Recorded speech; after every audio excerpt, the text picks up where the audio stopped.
Good news for unemployed youth. बेरोजगार नौजवानों के लिए खुशखबरी का पैगाम लेकर आया हूं। जीडीएस और बीपीएम यानी कि ब्रांच पोस्ट मास्टर की जो है वो पोस्टें निकली हैं। असिस्टेंट ब्रांच पोस्ट मास्टर की जो वो पोस्टें निकली हैं 44,208 ये वैकेंसीज हैं।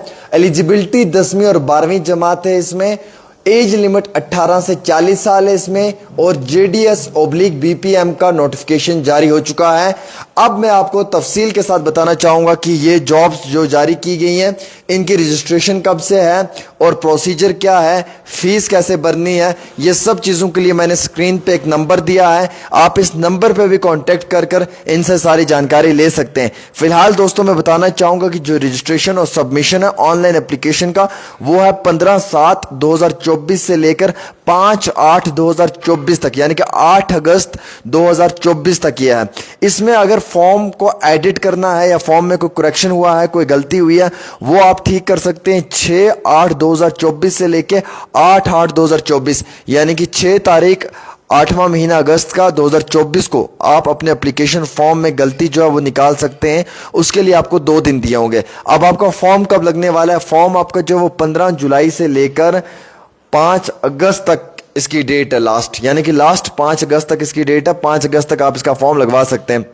दोस्तों ये बड़ी खुशखबरी का पैगाम है जम्मू कश्मीर के तमाम आम शहरियों के लिए, तमाम उन बच्चों के लिए जो इस वक्त मुश्किलात के अंदर हैं, जिन्हें सरकारी नौकरी नहीं मिल रही है, उनके लिए खुशखबरी यह है कि 44,200 कुछ वैकेंसीज जो हैं वो सरकार की जानिब से जारी की गई हैं। अब इसमें मैं आपको क्लियर पढ़कर सुनाऊंगा, ये चीज़ें याद रखें, बाद में ना पछताएं, क्योंकि ये चीज़ें मैं आपको क्लियर कर दूंगा, ये कोई भी नहीं करेगा। सबसे पहले ये बात है कि आपको इस फॉर्म के लिए एक वैलिड नंबर चाहिए, एक वैलिड ईमेल आईडी चाहिए। वो नंबर जिस पे ओटीपी आएगा और वो ईमेल आईडी जिसके ऊपर आपका रजिस्ट्रेशन जो है वो ओटीपी आ सकता है। उसके बाद जो है वो एक बंदा एक टाइम में एक ही सिंगल जो है वो रजिस्ट्रेशन कर सकता है। डबल रजिस्ट्रेशन उसकी नहीं हो सकती है, ना वो अपनी रजिस्ट्रेशन 2 टाइम्स कर सकता है सिंगल आईडी के ऊपर, अदरवाइज उस रजिस्ट्रेशन को कैंसिल कर दिया जाएगा।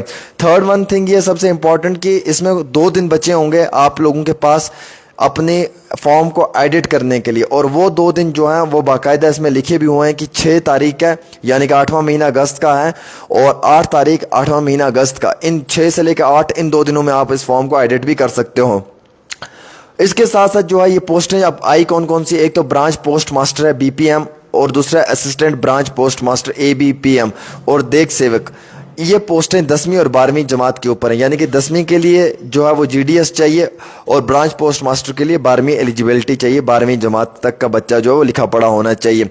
अब इसमें जो है वो मोस्ट इंपॉर्टेंट हमें ये बताया गया है, जो हमारे पास ज़िरा है और जो हमारे पास ऑर्डर है, इसमें जो जानकारी आई है कि इसमें जो वो असिस्टेंट ब्रांच पोस्ट मास्टर की जो प्रोफाइल है वो ये रहेगी इसमें कि सेल ऑफ स्टैम्प्स स्टेशनरी, उसके बाद delivery of mail at door step, ये काम रहेगा असिस्टेंट पोस्ट मास्टर का।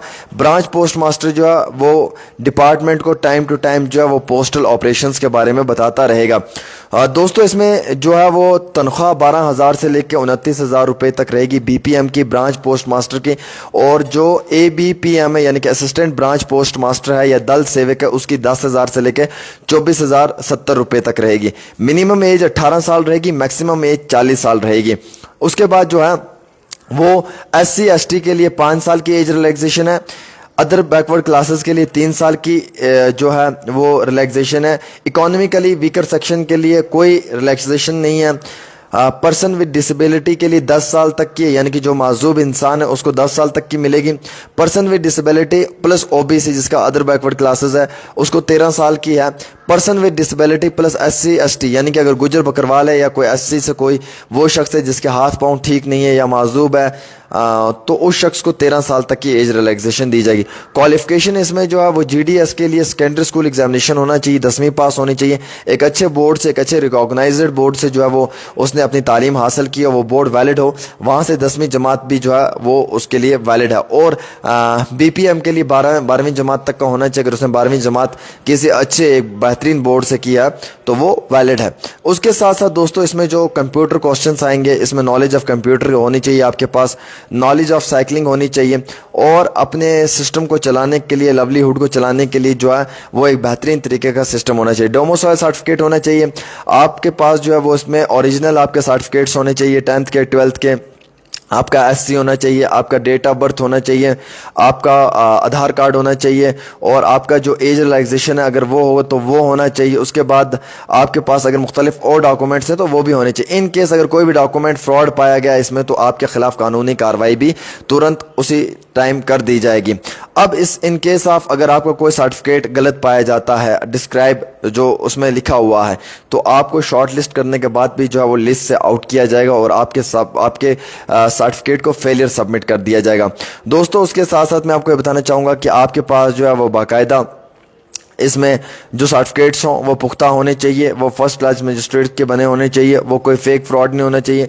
सरकार के वो दस्तावेज़ मुकम्मल तौर पे होने चाहिए जिसमें कि मार्कशीट हो, आइडेंटिटी प्रूफ हो, कास्ट सर्टिफिकेट हो, पीडब्ल्यूडी सर्टिफिकेट हो, ईडब्ल्यूएस सर्टिफिकेट हो, ट्रांसजेंडर सर्टिफिकेट हो, डेट ऑफ बर्थ प्रूफ हो, medical certificate issued by medical officer of any government hospital, यानी कि अगर आपके पास मेडिकल सर्टिफिकेट है तो वो किसी गवर्नमेंट इदारे का होना चाहिए। वो आपके पास जो भी है, चाहे आपके पास एससी या एसटी कुछ भी है, वो उस ट्राइबल या उस डिपार्टमेंट का होना चाहिए जो कॉम्पिटेंट अथॉरिटी है। उसके बाद जो है वो आपके पास दोस्तों इसमें मुकम्मल तौर के ऊपर वेरीफाइंग अथॉरिटी और इंगेजिंग अथॉरिटी के सर्टिफिकेट्स होने चाहिए। और इतना ही नहीं बल्कि इसमें जो है वो आपकी वेरिफिकेशन होगी। वेरिफिकेशन के बाद जो कैंडिडेट शॉर्ट लिस्ट होगा उसकी जो है वो प्री इंगेजमेंट से पहले फॉर्मेलिटीज़ को चेक किया जाएगा। इन केस किसी की भी फॉर्मेलिटीज़ अगर गलत पाई जाती है तो तुरंत उस पर कार्रवाई की जाएगी। इसमें जो है वो डिपार्टमेंट की जानिब से रिजर्व की गई है। इसमें 2-3 चीज़ें हैं जिसमें कि डिपार्टमेंट ने ये कहा है कि किसी भी शख्स को जो है वो फ़ोन कॉल अलाउड नहीं है। जो बच्चा पास हो जाएगा फिर जब उसकी काउंसलिंग होगी या फिर उसका जब आगे कोर्स होगा उसमें ईमेल आईडी वगैरह जो आपके हैं, मोबाइल नंबर्स जो आपके हैं वो मुकम्मल तौर पे साफ शफाफ होने चाहिए, वो बिल्कुल साफ़ और अच्छे होने चाहिए ताकि उन पर कॉल्स टाइम टू टाइम आपको लगती रहें आपकी ईमेल्स के ऊपर। और उसके साथ साथ उन्होंने कहा कि कोई भी कैंडिडेट्स जो है वो अगर अपना फॉर्म रिमूव करता है अपनी मर्ज़ी से और दोबारा फिर से अप्लाई करने की कोशिश करता है इन केस, तो वो उसके लिए खुद जिम्मेवार रहेगा।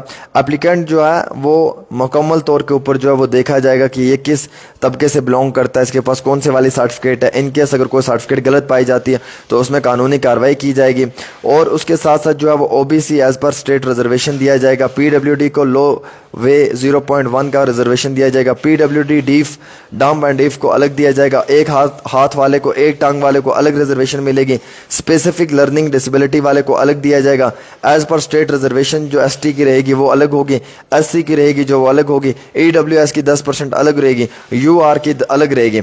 इसके बीच जो आपका अपना एप्लीकेशन है वो आप ऑनलाइन भी सबमिट कर सकते हो। इंडिया पोस्ट GDSonline.gov.in पे जा सकते हो।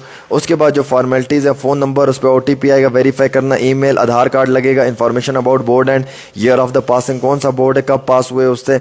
उसके बाद 10th का सर्टिफिकेट चाहिए होगा, स्कैन फोटो कॉपी चाहिए होगी, 50 KB से कम होनी चाहिए, सिग्नेचर चाहिए होगा डिजिटल। पेमेंट जो है वो फ़ी आपने ऑनलाइन भरनी है, ₹100 जो है वो ऑनलाइन पेड होगी। इसमें SC ST के एप्लीकेंट्स के लिए, PWD एप्लीकेंट्स के लिए और दूसरों के लिए जो वो भी इसमें फ़ीस रखी गई है। Once will be paid will not be refunded. अगर फ़ीस एक बार भर दी तो वो वापस रिफ़ंड नहीं की जाएगी और एप्लीकेंट को जो है वो ऑनलाइन अपनी फ़ीस देनी है। इसमें जो है वो आपको डॉक्यूमेंट फाइल फॉर्मेट में चाहिए होंगे जिसमें फ़ोटोग्राफ चाहिए होगा, सिग्नेचर चाहिए होगा दोस्तों। और ये तमाम मैंने वो जानकारी आपको दे दी है। अब इसमें जो है वो लैंग्वेज होनी चाहिए, अपनी लोकल लैंग्वेज में इंसान को बात करना आनी चाहिए, वो भी इसमें ज़रूरी है। उसमें इंसान कितनी कमांड है वो भी इसमें देखा जाएगा, उसके बारे में भी इंसान से जानकारी ली जाएगी। इनकम सर्टिफिकेट इसमें चेक किया जाएगा, प्रॉपर से वो चेक की जाएंगे। उन तमाम डिटेल्स को चेक करने के बाद जो है वो आपको जानकारी दी जाएगी। अब मैंने आपको सारी डिटेल्स दोस्तों बता दी हैं। अब इन डिटेल्स के ऊपर जो है वो अमल करना आपका काम है। और अब मैं आपको ये भी क्लियर कर दूं जाते जाते समय में कि इसके लिए 10th 12th सर्टिफिकेट होना ज़रूरी है और वैलिड होना चाहिए, रिकॉग्नाइज्ड बोर्ड से होना चाहिए। जेके बोर्ड है, जैसे स्टेट बोर्ड है, कोई भी है, वैलिड बोर्ड होना चाहिए, उससे 10वीं 12वीं पास होनी चाहिए। असिस्टेंट ब्रांच पोस्ट मैनेजर है, इसकी तनख्वाह होगी तकरीबन 10,000 से लेकर 24,000 और ब्रांच पोस्ट मैनेजर की जो तनख्वाह है वो होगी तकरीबन 12,000 से लेकर 29,000 के आसपास की, 24,000 के आसपास इतना ही रहेगा। और इसमें जो है वो 10वीं 12वीं होनी चाहिए। एज लिमिट 18 से लेकर 40 साल है। SC ST के लिए एज रिलैक्सेशन 5 साल की दी हुई है, लेकिन अगर कोई शख्स माजूब है और वो SC ST के से है तो उसे 15 साल तक की दी जाएगी। और वैसे ही इसके लिए जो है वो डोमोसाइल होना ज़रूरी है। बाकी जो आपके डॉक्यूमेंट्स हैं वो होना ज़रूरी है, दैट्स इट। उसके बाद आप अपना फॉर्म भरें, नंबर हमने ऊपर स्क्रीन पर दिया हुआ है, इन नौजवानों को कॉल करें, ये आपकी इसमें पूरी मदद करेंगे। फॉर्म वगैरह भरने में और तफसीलाती तौर के ऊपर आप इसके लिए एलिजिबल हो। फॉर्म लग रहे हैं 15 तारीख से 8 तारीख लास्ट डेट है इसकी, 8 अगस्त, और 8 अगस्त तक आप अपने फॉर्म्स भरें। और उसके बाद जब आपका फॉर्म फिल हो जाएगा, ऑल इंडिया लेवल की पोस्टें सेंट्रल गवर्नमेंट की 44,000 है, 40,000 से भी ज़्यादा पोस्ट है, 44,208 पोस्टें। इसके लिए आप अगर एलिजिबल हैं तो आप ये नौकरी बाकायदा अच्छे तरीके से कर सकते हैं। एक छोटी सी रिपोर्ट आमिर सुहेल के साथ।